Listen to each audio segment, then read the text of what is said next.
Samantala, idol, sa iba pang police report, sugatan po ang mga sakay ng dalawang motorsiklo matapos po silang magbanggaan sa bahagi ng Barangay Bari, Mangaldan, Pangasinan. Sa inisyal po na investigasyon, ng unang motorsiklo po ay minamaneho ng isang 42 years old na lalaki, residente po ng Kalasyaw.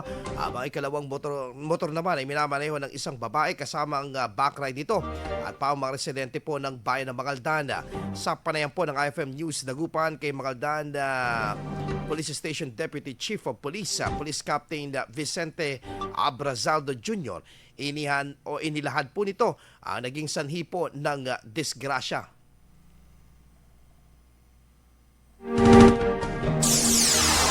Napag-alaman na walang lisensya ang babaeng driver at wala rin itong suot na helmet maski ang backride.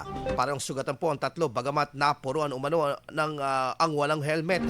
Muling paalala naman ng hepe ng Mangaldan ang pagsusuot ng protective gear bilang nararapat lamang na gawin ng mga motorista sa kakalsadahan bilang proteksyon. IFM News. IFM News.